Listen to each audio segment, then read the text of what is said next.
Hello friends, நீங்கள் கேட்கவிருப்பது ஒரு நாள் சிரித்தேன் மறுநாள் அழுதேன் என்ற தொடரின் 9ஆம் பாகம். நான் உங்கள் லீலா. வாங்க இப்போ கதைக்குள்ளே போகலாம். சித், கிட்ட வராதீங்க. அவனை விட்டு விலகி ஓட இருந்தவளை இழுத்து பிடித்து அந்த அறையில் உள்ள சோஃபாவின் மீது அமர வைத்து அவனும் அவளை நெருங்கி அமர்ந்து கொண்டான். சோஃபி என்று அழைத்து அவள் முகத்தை இறுக்கமாக பற்றி அவள் கண்களை நோக்கி, நீ இன்னைக்கு என்ன சகிச்சுக்கிட்டு தான் ஆகணும்டி என்று சொல்லி அவளை மெதுவாக அந்த சோஃபாவின் மீது சாய்த்தான். பின் மெதுவாக அவளை நெருங்கி அவளின் கழுத்தில் அழுத்தி ஒரு முத்தம் கொடுத்தான். சோஃபியா மூச்சு வாங்கியபடியே கண்களை மூடி அந்த முத்தத்தை அனுபவித்து கொண்டு இருந்தாள். அவன் அவள் கழுத்தில் விடாது முத்தங்களை கொடுத்து கொண்டே இருந்தான். அவள் உயிர்த்தேனை பருகுவது போல் முத்தம் எனும் பெயரில் அவள் கழுத்தினில் தன் உதடுகளால் உறிஞ்சி கொண்டு இருந்தான். மோகம் தாங்காமல் ஒரு கட்டத்தில் அவள் கழுத்தினில் கடித்து விட்டான். அதில் உண்டான வலியால் ஆ என்று அவன் நெஞ்சில் கை வைத்து தள்ளி சோஃபியா விலக பார்த்தாள். அவள் கைகளை பிடித்து சோஃபாவில் மீண்டும் அமர செய்தான். சாரிடி, வலிக்குதா? நீங்கள் டாட்டு பார்க்குறேன்னு தானே சொன்னீங்க, இப்போ என்ன பண்ணிட்டு இருக்கீங்க என்று சிறு கோபம் கொண்டாள். கையை விடுங்க என்று சொல்லி அவனை விட்டு எழுந்து சென்று கட்டிலில் அமர்ந்து கொண்டாள். ச என்று தன் தலைமுடியை அழுந்த கோதி தன் உணர்ச்சிகளை கட்டுப்படுத்தி கொண்டு அவள் அருகில் சென்று கட்டிலில் அமராமல் அவளுக்கு நேர் எதிரில் நின்று இருந்தான். சாரிடி என்று அவன் கடித்த இடத்தை கைகளால் வருடியபடியே, நீ பார்க்க நல்ல சீஸ் கேக் மாதிரி இருக்க, நான் என்ன பண்ணட்டும் சொல்லு? ரொம்ப வலிக்குதாடி என்று கேட்க, வெட்கம் தாங்காமல் சோஃபியா எழுந்து அவனை கட்டி கொண்டாள். என்ன சீனியர், இப்படிலாம் பேசுறீங்க? ஏய், உண்மையை தாண்டி சொல்கிறேன். சரி, டாப்பிக்கை சேஞ்ச் பண்ணாத, டாட்டுவை கண்டுபிடிக்கிறேன் இரு என்று சொல்லி அவளை கைகளுக்குள் அள்ளிக்கொண்டான். சீனியர், என்ன பண்ணுறீங்க? இறக்கி விடுங்க. ஷ், எதுவும் பேசாத என்று சொல்லி அவளை கட்டிலில் மெதுவாக கிடத்தினான். அவளின் அருகே கட்டிலில் மண்டியிட்டு அமர்ந்தவன் அவளை அழுத்தமாக ஒரு பார்வை பார்த்தான். அந்த பார்வையை எதிர்கொள்ள முடியாமல் சோஃபியா கண்களை மூடிக்கொண்டாள். அவள் புடவையை முழங்கால் வரை கைகளால் மெதுவாக மேலே தூக்கினான். சோஃபியா அவன் கைகளை பற்றி கொண்டாள். ஏய், கையை பிடிக்கக்கூடாதுன்னு சொன்னல்லடி. சீனியர், நான் அங்கே போடலை, அதை நான் பார்த்துக்கிறேன்டி என்று சொல்லி அவள் வெண்ணெய் போன்ற கால்களை தன் விரல்களால் வருடினான். குனிந்து அவள் கணுக்காலில் சத்தமில்லாத மெல்லிய முத்தங்களை பதித்தான். சோஃபியா கண்களை இறுக்க மூடி கட்டிலில் போடப்பட்டிருக்கும் பெட்ஷீட்டை தன் கைகளால் இறுக்கமாக பிடித்து கொண்டாள். பின் கால்களை தாண்டி மேலே வந்தவன் அவள் மாறாப்பு சேலையை விலக்கி அவள் அழகான வயிற்றினை பார்த்தான். சோஃபியா கூச்சத்தில் தன் இடையை இறுக்கிக் கொண்டாள். சித், கண்ட்ரோல் யுவர் செல்ஃப் என்று தனக்குத்தானே மனதிற்குள் சொல்லிக் கொண்டான். கண்களையும் கைகளையும் இறுக்கமாக மூடிக்கொண்டு தன்னை கட்டுப்படுத்தி கொண்டிருந்தான். இருந்தாலும் முடியாமல் அவள் வயிற்றை கைகளால் மென்மையாக வருடினான். சித், ப்ளீஸ் என்று அவன் பெயர் சொல்லி சோஃபியா சினுங்கினாள்.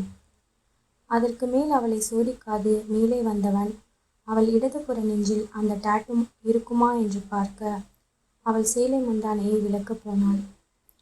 சோஃபியா அவன் கைகளை பற்றி கொண்டாள். நான் அங்கே டாட்டு போடலை என்று வெட்கத்தில் சிவந்த முகத்தை திருப்பிக் கொண்டு அவனை பார்க்காமல் கூறினாள். தன் கட்டுப்பாட்டை இழந்த சித்தார்த் அவள் மேல் படர்ந்து அவள் கழுத்து வளைவில் முகத்தை புதைத்து கொண்டான். சோஃபி, என்னால் முடியலடி, இதுக்கு மேலே நல்ல பையனா என்னால் பிஹேவ் பண்ண முடியாதுடி என்று சொல்லி அவன் வலது கையால் அவள் இடதுபுற இடையை அழுத்தமாக பிடித்தான். சோஃபியா வலியில் ஆ என்று கத்தினாள். ஏய், எதுக்குடி கத்துற? அங்கே தான் டாட்டு போட்டிருக்கேன். எங்க? நீங்கள் கை வச்சிருக்க இடத்துல.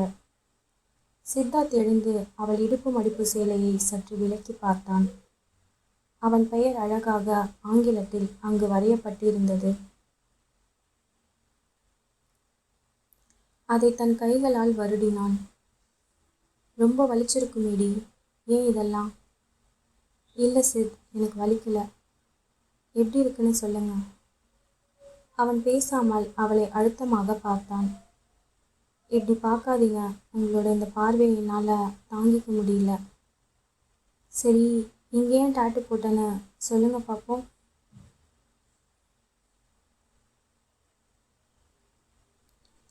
அவன் மீண்டும் எதுவும் பேசாமல் அவன் பார்வையில் அழுத்தத்தை கூட்டினான். அப்படி பார்க்காதீங்க சீனியர், நானே சொல்கிறேன். உங்களுக்கு ப்ரப்போஸ் பண்ண வந்த அன்னைக்கு நீங்கள் எங்கே தான் என்னை ஃபஸ்ட் டச் பண்ணி இழுத்து ஹக் பண்ணிக்கிட்டீங்க. அதான் இந்த பிளேஸ் எனக்கு ரொம்ப ஸ்பெஷல். அவன் கைகள் இன்னும் அவள் இடையை வருடி கொண்டு இருந்தன. சித்தார்த் அதற்கு மேல் எதுவும் பேசாமல் மீண்டும் அவள் மேல் படர்ந்து அவள் கழுத்து வளைவில் முகத்தை புதைத்து கொண்டான். சித், என்னாச்சு? ஏன் எமோஷ்னல் ஆயிட்டீங்க? சோஃபி, எதுக்கு இவ்வளோ லவ்? என்னால் முடியல, மூச்சு முட்டுதுடி என்று சொல்லி அவள் முகம் முழுவதும் முத்தம் கொடுத்தான். லவ் யூடி என்று அவள் கண்களை பார்த்து காதலோடு கூறி மீண்டும் அவள் கழுத்து வளைவில் முகம் புதைத்து கொண்டு அவளை இடையுடன் இறுக்கி கட்டி கொண்டான். இருவரும் அதற்கு மேல் எதுவும் பேசாமல் 10 நிமிடம் அப்படியே படுத்திருந்தனர். அப்போது ஐஸ்வர்யாவிடம் இருந்து சித்தார்த்திற்கு அழைப்பு வந்தது. சொல்ல ஐஷு. சித், அம்மா வந்துட்டாங்கடா, 2 பேரும் கீழே வரீங்களா? சரி ஐஷு, வரோம். சோஃபியாவின் மேலிருந்து எழுந்தவன், சோஃபி, கீழே போகலாமாடி? சீனியர், அது சாரி களைஞ்சிடுச்சு, இங்கே இடுப்புக்கிட்ட எல்லாம் லூஸ் ஆகிடுச்சு, இப்படியே எப்படி கீழே போக முடியும்? சரி இரு, நான் கீழே போய் ஐஷுவை அனுப்புகிறேன். சித், அவங்க என்ன நினைப்பாங்க? அவள் எதுவும் நினைக்க மாட்டாடி, சரி இங்கேயே இரு, நான் அவளை அனுப்பி விடுறேன் என்று அவள் கன்னங்களை வருடியபடியே கூறினான். சித்தார்த் கீழே இறங்கி ஐஷுவிடம் சென்றான். என்னடா நீ மட்டும் வர, சோஃபியா எங்க? ஐஷு, அவள் மேலே ரூமில் தான் இருக்கா, கொஞ்சம் சாரி லூஸ் ஆகிடுச்சின்னு சொல்கிறா. நீ கொஞ்சம் போய் என்னென்னு பார்க்குறியா? என்னடா பண்ண அவளை? நீ நினைக்கிற மாதிரி எதுவும் இல்லை ஐஷு, ஜஸ்ட்டு ஹக் பண்ணிட்டு இருந்தேன், அதில் லூஸ் ஆகிடுச்சு. ஏதோ சொல்கிற, நம்புகிற மாதிரி இல்லைடா எனக்கு. சரி, அவகிட்ட போய் எதுவும் கேட்டு வைக்காத ஐஷு, ஆல்ரெடி அவள் எம்பாரஸாக ஃபீல் பண்ணுறா. சரிப்பா, எதுவும் கேட்கல, போதுமா? ஐஷு மேலே ஏறி சித்தார்த் அறைக்குள் நுழைந்தாள். சோஃபியா அங்கு உள்ள ட்ரெஸ்ஸிங் டேபிளின் முன் நின்று கொண்டு தன் புடவையை சரி செய்து கொண்டிருந்தாள். என்னாச்சு சோஃபி? அது ஐஷு, எங்கள் இடுப்புக்கிட்ட சாரி கொஞ்சம் லூஸ் ஆகிடுச்சு, எப்படி சரி பண்ணணும்னு தெரியல. சரி இரு, நான் சரி பண்ணி விடுறேன் என்று அவளை பார்த்த ஐஷு, அட பாவி, அவளை போட்டு புரட்டி எடுத்துட்டு ஹக் பண்ணிட்டு இருந்தேன்னு பொய்யா சொல்கிற? இருடா மவனே, சோஃபியா போனதும் உனக்கு இருக்கு என்று மனதுக்குள்ளேயே சொல்லிக்கொண்டாள். அவளின் சாரியை சரி செய்து விட்ட பிறகு அவளின் பூவை எடுத்து முன்னால் போட்டுவிட்டாள். எதுக்கு ஐஷு? பூ பின்னாடியே இருக்கட்டும், முன்னாடி வேண்டாம். இல்லை சோஃபி, பைட் மார்க்ஸ் கழுத்தில் தெரியுது, அதான் அதை மறைக்கிறதுக்கு போட்டுவிட்டேன். சோஃபியா கண்களை உருட்டி திருவென முழித்தாள். என்ன பண்ணுறது ஐஷு? அதை போய் உன் ஆளுக்கிட்ட கேளு என்று கேலி செய்தாள். ப்ளீஸ் ஐஷு, ஹெல்ப் பண்ணுங்க, ஆன்ட்டி பார்த்தா என்ன நினைப்பாங்க? சரி சரி, கீழே வா, என் பேக்கில் ஒரு க்ரீம் இருக்குது, தரேன். அப்போ உங்களுக்கு அடிக்கடி தேவைப்படும் போல இருக்கே, பேக்லேயே வச்சுட்டு இருக்கீங்க. சோஃபியாவின் இடையை பிடித்து திருகி, உனக்கு ஹெல்ப் பண்ண வந்தா நீ என்னையே கலாய்க்கிறியா என்று இருவரும் சிரித்தபடியே கீழே வந்தனர். கீழே வந்த சோஃபியாவிடம், என்ன சோஃபியா, வீடெல்லாம் சுற்றி பார்த்தியாமா என்று லக்ஷ்மி கேட்டார். சோஃபியா ஐஷுவை பார்த்தாள். சுற்றி காட்டிட்டேன் ஆண்டி என்று ஐஷு அவர்களுக்கு பதில் சொன்னாள். சரி சாப்பிட வாங்க 2 பேரும் என்று சொல்லி அவர்களை அழைத்து கொண்டு டைனிங் ஹாலிற்கு வந்தார். அனைவரும் பேசி சிரித்தபடியே சாப்பிட்டு கொண்டிருந்தனர். சோஃபியா, ஃப்ரெண்ட்ஸ் எல்லாரும் next week Kodaikanal trip plan பண்ணியிருக்காங்க, நீயும் வரியா என்று செல்வா அவளை பார்த்து கேட்டான். ஆமாம் சோஃபியா, நானும் என் ஒய்ஃபை கூப்பிட்டு வரேன், நீயும் வா என்று அரவிந்தும் கூறினான். சித்தார்த் தனக்கு எதிரே அமர்ந்து சாப்பிட்டு கொண்டிருக்கும் சோஃபியாவையே பார்த்து கொண்டிருந்தான். இல்லைண்ணா, நைட் ஸ்டே பண்ணுற ட்ரிப்புக்கு வீட்டில் அலோவ் பண்ண மாட்டாங்க. சரி, வீட்டில் கேட்டு ட்ரை பண்ணி பாரு சோஃபி என்று ஐஷுவும் சொன்னாள். சரி ஐஷு, நான் கேட்டு பார்க்குறேன். சாப்பிட்டு முடித்ததும் கிருஷ்ணனும் லக்ஷ்மியும் சோஃபியாவுடன் பேச ஆரம்பித்தனர். வீட்டில் எல்லாரும் எப்படி இருக்காங்கம்மா? நல்லா இருக்காங்க அங்கிள். உன்னோட இந்த 3rd செமஸ்டர் எக்ஸாம் முடிஞ்சதும் வீட்டில் வந்து பேசலான்னு இருக்கோம். நீ என்ன சொல்கிறம்மா? சரி, ஓகே அங்கிள், நானும் வீட்டில் அதுக்கு முன்னாடியே பேசுகிறேன். அப்படியே பொதுவான விஷயங்கள் பேசியபடியே அவர்கள் அமர்ந்திருந்தனர். தூரத்தில் தள்ளி தன் நண்பர்களுடன் அமர்ந்து பேசிக்கொண்டிருந்த சித்தார்த் நொடிக்கு ஒரு முறை அவர்கள் பேசுவதையே கண்களை விலக்கி பார்த்து கொண்டிருந்தான். சிறிது நேரத்திற்கு பின் சோஃபியா லக்ஷ்மியிடம், ஆண்டி, நான் வீட்டுக்கு கிளம்புறேன், லேட் ஆயிடுச்சு. சரிம்மா, பார்த்து போ, அடிக்கடி வீட்டுக்கு வா, சரியா என்று சொல்லி சித்தார்த்தை அழைத்தார். மா, அவளுக்கு லேட் ஆயிடுச்சு, நீங்கள் உங்கள் இன்வெஸ்டிகேஷன் எல்லாம் முடிச்சிட்டிங்களா? டேய் போடா, போய் அவளை விட்டுட்டு வா. சோஃபியா அனைவரிடமும் சொல்லி விடை பெற்று கொண்டு அங்கிருந்து கிளம்பி சித்தார்த்துடன் காரில் சென்று கொண்டு இருந்தாள். என்ன சீனியர், அமைதியாகவே வரீங்க? சித்தார்த் சோஃபியாவின் வலது கையை பிடித்து அதை தன் நெஞ்சில் வைத்து கொண்டு, தேங்க்ஸ் சோஃபி என்று அவளை பார்த்து கூறினான். தேங்க்ஸா? எதுக்கு சித்? எல்லாத்துக்குமே தாண்டி. புரியல சீனியர். என்னை தேடி வந்து என் லைஃப்பை இவ்வளோ அழகாக மாற்றினதுக்கு.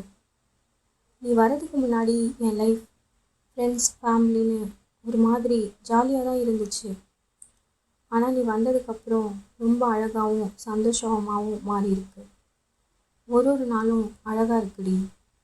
நீ என் மேலே காமிக்கிற இந்த லவ், உன் கூட இருக்கும்போது எனக்குள்ளே இருக்க இந்த ஃபீலிங்ஸ் எல்லாமே எனக்கு ரொம்ப பிடிச்சிருக்கு சோஃபி. இந்த சந்தோஷம் எனக்கு லைஃப் லாங் வேணும்டி. சீக்கிரம் கல்யாணம் பண்ணிக்கலாமா? லவ் யூடி என்று கூறி அவள் உள்ளங்கையில் அழகான முத்தம் ஒன்று கொடுத்தான். அவளை வீட்டின் அருகே இறக்கும் முன், சோஃபி, அந்த ட்ரிப்பை பற்றி வீட்டில் பேசிப்பாரு. சீனியர், அதெல்லாம் ரொம்ப கஷ்டம். இதெல்லாம் என் காது கேட்காது. நீ வர, அவ்வளோதான், வேற எதுவும் பேசாதடி. அப்புறம் சோஃபி, இன்னைக்கு ஈவினிங் பசங்க கூட பப்புக்கு போகிறேன். நைட்டு கால் பண்ண முடியுமா தெரியல, பட் நான் கால் பண்ண ட்ரை பண்ணுறேன். நீ சீக்கிரமாக தூங்கிடுடி, எனக்காக வெயிட் பண்ணாத. நான் மார்னிங் கால் பண்ணுறேன் உனக்கு என்று கூறி அவளை சிறிது கொஞ்சி விட்டு அவள் வீட்டிற்குள் சென்றதும் சித்தார்த்தும் அங்கிருந்து கிளம்பினான். மறுநாள் காலை கிளாஸ் ரூம் செல்வதற்கு முன் சித்தார்த்திற்கு ஃபோன் செய்தாள். ஹலோ சீனியர், என்ன இன்னும் தூக்கமா? ஆமாண்டி, நைட்டு 2 மணிக்கு தான் வீட்டுக்கு வந்தேன். தலை வேற ரொம்ப வலிக்குது. என்ன சார், ஹேங் ஓவரா? வர வர திமிர் அதிகமாகிடுச்சு. இருடி, உன் திமிர் அடக்குறேன். நேற்று பாவம் பார்த்து விட்டது தப்பாக போயிடுச்சு. இல்லைனா ஃபோன் பண்ணி என்னையே கலாய்ப்பியா? எக்ஸ்ட்ரா 2 கிஸ் கொடுத்தாலே மூஞ்ச பார்க்க மாட்டேன். வெக்கப்பட்டுக்கிட்டு மேடம் மூஞ்ச திருப்பிப்பீங்க. இப்போ பக்கத்தில் இல்லைனதும் ஓவராக பேசுறியாடி? சோஃபியா வெட்கப்பட்டு கொண்டே, சரி சரி, நான் எதுவும் கிண்டல் பண்ணலை. நீங்கள் எந்திரிச்சு ஃப்ரெஷ் ஆகிட்டு ஃப்ரீ ஆனதும் எனக்கு கால் பண்ணுங்கள். அதற்கு பிறகு அவர்கள் பேசிய 4 நாள் ஃபோன் காலுமே சிறு சிறு சண்டையிலேயே முடிந்தது. வெள்ளிக்கிழமை சித்தார்த் சோஃபியாவிடம் மதிய உணவு இடைவேளையில் பேசிக்கொண்டிருக்கும்போது, ஏய், 1 வீக்காக உங்ககிட்ட கெஞ்சிட்டு இருக்கண்டி, இன்னும் எவ்வளோ கெஞ்சி சொல்கிற? சீனியர், நான் சொல்ல வரதை நீங்கள் புரிஞ்சுக்கவே மாட்டேங்கிறீங்க. நைட் ஸ்டே வீட்டில் அலோவ் பண்ண மாட்டாங்க. சோஃபியா, கடைசியாக கேட்குறேன், வருவியா மாட்டியா? சித், ப்ளீஸ் புரிஞ்சுக்கோங்க. குழந்த மாதிரி அடம் பிடிக்காதீங்க. எனக்கு நல்லா தெரியும்டி, நீ ஏன் வரமாட்டேன்னு சொல்கிற. அன்றைக்கி வீட்டில் உங்ககிட்ட கொஞ்சம் லிமிட் க்ராஸ் பண்ணிட்டேன், அதனால தானே. சித், என்ன பேசுகிறீங்க நீங்கள்? எனக்கு விவரம் தெரியாத வயசுலேருந்து நீங்கள் தான் எனக்கு எல்லாமேனு நினச்சிட்டு இருக்கேன். அப்படி இருக்கும்போது நீங்கள் என்னை தொடுறதும் முத்தம் கொடுக்குறதும் எனக்கு எதுவும் தப்பாக தெரியல. இந்த கல்யாணம், தாலி இதையெல்லாம் தாண்டி நீங்கள் தான் என் புருஷன்னு நான் உங்கள் கூட வாழ ஆரம்பித்து எத்தனையோ வருஷம் ஆச்சு. ஸோ ப்ளீஸ் இப்படி பேசாதீங்க. ரொம்ப கஷ்டமாக இருக்குது. சோஃபியாவின் பதிலில் மிகுந்த சந்தோஷம் அடைந்தான் சித்தார்த். இப்படியே பேசி மயக்கிடுவா என்ன என்று மனதிற்குள் சொல்லிக்கொண்டான். இருந்தாலும் தன் பிடிவாதத்தை விட்டு கொடுக்காது. ஸோ இப்போது ஃபைனலாக வர முடியாதுன்னு சொல்கிறேன், கரெக்டா? சீனியர், ப்ளீஸ் புரிஞ்சுக்கோங்க. Okay fine. அப்போது நான் சொல்கிறதையும் கேட்டுக்கோ. நெக்ஸ்ட் 2 days எனக்கு கால் பண்ணாத. நானும் பண்ண மாட்டேன். என்கிட்ட பேசாத. ரொம்ப ஆசையாக இருந்தேன் உன் கூட கல்யாணத்துக்கு முன்னாடி இந்த மாதிரி ஒரு ட்ரிப் போகலான்னு. பட் முடியல. பரவாயில்ல, ஆசைப்பட்டதெல்லாம் நடந்துருமா என்ன? பாய் சோஃபி, எனக்கு ஃபோன் பண்ணாதடி. சித் ப்ளீஸ், ஏன் இப்படிலாம் பேசுகிறீங்க என்று அவள் பேசிக்கொண்டு இருக்கும்போதே அவன் அந்த ஃபோனை கோபமாக கட் செய்து விட்டான். சோஃபியா மீண்டும் எத்தனை முறை அழைத்தும் அவள் அழைப்பை எடுக்கவில்லை. வெள்ளிக்கிழமை இரவு 7:30 மணிக்கு கொடைக்கானல் செல்ல தயாராக இருந்த டெம்போ டிராவலர் அருகே தன் நண்பர்களுடன் பேசியபடி கோபமாக சிகரெட் பிடித்து கொண்டிருக்கும்போது அர்ஜுன் சித்தார்த்திடம், என்னடா சோஃபி வரமாட்டாளா என்று கேட்க, நீ ஏண்டா வேணும்னே வெறுப்பேத்திரியா என்ன என்று அவனிடம் கத்தினான். அப்போது அந்த இடத்திற்கு ஒரு கேப் வந்தது. அதிலிருந்து இறங்கிய சோஃபியாவை பார்த்த அர்ஜுன் சித்தார்த்திடம், மச்சான் அங்கே பாரு சோஃபியா என்று கூறினான். டே அர்ஜுன், என்னை வெறுப்பேத்தாதுன்னு சொன்னேன். இரும, அங்கே திரும்பி பாருடா, சோஃபியா இருக்கா என்று சொல்லி அவன் முகத்தை திருப்பினான். அவளை அங்கு பார்த்ததும் சித்தார்த் தன் கையில் இருந்த சிகரெட்டை தூக்கி போட்டு வாயில் இருந்த புகையை வெளியேற்றியபடியே அவளை நோக்கி ஓடினான். ஏய் என்னடி வரமாட்டேன்னு சொன்ன என்று சொல்லியபடியே அவளை அணைக்க சென்றான். சோஃபியா அவன் வயிற்றில் கை வைத்து தள்ளி எதுவும் பேசாமல் பேகை எடுத்துக்கொண்டு அந்த டெம்போ டிராவலர் அருகே சென்றாள். ஓ, கோவமா இருக்கியா? உனக்கு என் மேலே கோவப்படக்கூட தெரியுமாடி என்று அவளை பார்த்து கூறி புன்னகைத்தான். அவளின் கோபத்தை ரசித்தான். சரி பேகை கொடு என்று அவள் கையில் இருந்த பேகை வாங்கி கொண்டு அவள் கைகளை பிடித்து கொண்டு தன் நண்பர்கள் நிற்கும் இடத்திற்கு அழைத்து சென்றான். அர்ஜுன் சோஃபியாவிடம், என்ன சோஃபியா வரமாட்டேன்னு சொன்னா இவன்? டே, அவளே கோவமா இருக்கா, நீ ஏன் எடுத்து கொடுக்குற என்று அவனை அடக்கினான். சரி சோஃபியா, நீ உள்ளே போ, ஐஷு இருக்கா பாரு என்று சொல்லி அர்ஜுன் அவளை அந்த வாகனத்தின் உள்ளே ஏறுமாறு அனுப்பினான். அவள் உள்ளே கோபமாக செல்வதை ரசித்து சித்தார்த் பார்த்து கொண்டிருந்தான். என்னடா இவ்வளோ நேரம் மூஞ்ச இஞ்சி தின்ன குரங்கு மாதிரி வச்சிருந்த, இப்போ சோஃபியாவை பார்த்ததும் இழுக்கிற என்று அர்ஜுன் சித்தார்த்திடம் கேட்டான். உள்ளே வந்த சோஃபியா ஐஷு அருகில் அமர்ந்தாள். ஏ சோஃபியா, இன்னும் வரமாட்டேன்னு சொன்ன? ஆமாம் ஐஷு, வீட்டில் ரொம்ப கஷ்டப்பட்டு கன்வின்ஸ் பண்ணேன். சரி, ஏன் ஒரு மாதிரி டல்லாக இருக்க இப்போ சோஃபி? இல்லை ஐஷு, வீட்டில் இந்த மாதிரி அடிக்கடி போய் சொல்லிட்டு வெளியே வர்றது ஒரு மாதிரி கில்ட்டியாக ஃபீல் ஆகுது. சரி சோஃபி, ஃபீல் பண்ணாத. அதான் அங்கிள் உன்னோட இந்த எக்ஸாம் முடிஞ்சதுக்கப்புறம் வீட்டில் வந்து பேசுகிறேன்னு சொல்லியிருக்காருல்ல, அதுக்கப்புறம் எல்லாம் சரியாயிடும். உள்ளே வந்த சோஃபியா பார்த்ததும் பிரியா கோபமாக வெளியே சென்று செல்வாவிடம், ஏ செல்வா, அவள் வரமாட்டேன்னு தானே சொன்னீங்க, இப்போ என்ன வந்திருக்கா என்று கோபமாக கேட்டாள். ஏ பிரியா, இப்போ சோஃபியா வந்தா உனக்கு என்ன ஆச்சுடி? எல்லாம் தெரிஞ்சும் நீயே இப்படி பேசாத செல்வா. அவளை சித் கூட பார்க்கும்போது எனக்கு எவ்வளோ கஷ்டமாக இருக்குன்னு உனக்கு கூடவா புரியல? நீ தான் பிரியா புரிஞ்சுக்கணும். அவங்க 2 பேரும் லவ் பண்ணுறாங்கடி. அவன் பேசிக்கொண்டிருக்கும் போதே பிரியா கோபமாக மீண்டும் அந்த வாகனத்திற்குள்ளே சென்று விட்டாள். உள்ளே வந்த பிரியாவை பார்த்த சோஃபியா அவளை பார்த்து சிறியதாக புன்னகைத்தாள். ஆனால் பிரியா கோபமாக சென்று பின் சீட்டில் அமர்ந்து கொண்டாள். என்னாச்சு ஐஷு, அவங்க உங்களை மாதிரி என்கிட்ட ஏன் பேச மாட்டேங்கிறாங்க? சோஃபி, புதுசாக உன்னை பார்க்குறதுனால அவள் அப்படி பிஹேவ் பண்ணுறா. போக போக சரியாயிடும். நீ எதுவும் கண்டுக்காத என்று சொல்லி அவளை சமாளித்தாள். ஐஷு பின் அர்ஜுனிடம் சென்று, இன்னும் எவ்வளோ நேரம்டா, வாங்க போகலாம், டைம் ஆச்சு என்று கூறியதும் ஆண்கள் அனைவரும் உள்ளே ஏறினர். உள்ளே வந்த சித்தார்த்தை பார்த்த சோஃபியா அவள் முகத்தை திருப்பிக் கொண்டாள். சரி, நம்ம ஹீரோ சார் ஹீரோயினை கன்வின்ஸ் பண்ணி ட்ரிப்பில் என்ஜாய் பண்ணுறாரான்னு நெக்ஸ்ட் எபிசோடில் பார்க்கலாம். இதோட இந்த எபிசோடு இங்கே முடியுது. இந்த கதை உங்களுக்கு பிடிச்சிருந்ததுன்னா இந்த கதைக்கு ஒரு லைக் பண்ணிவிட்டு இந்த கதையை பற்றின கருத்துக்களை கமெண்ட்ஸில் சொல்லுங்கள். இந்த கதை உங்களுக்கு பிடிச்சிருந்ததுன்னா நம்ம சேனலுக்கு சப்ஸ்கிரைப் பண்ணி சப்போர்ட் பண்ணுங்கள். புதுசாக சப்ஸ்கிரைப் பண்ணி கமெண்ட்ஸ் பண்ணுற எல்லா சப்ஸ்கிரைபர்ஸ்க்கும் ரொம்ப தேங்க்ஸ். இந்த கதையோட அடுத்த பாகத்தில் உங்களை சந்திக்கிறேன். Until then, bye for now from Nila. Thanks for watching.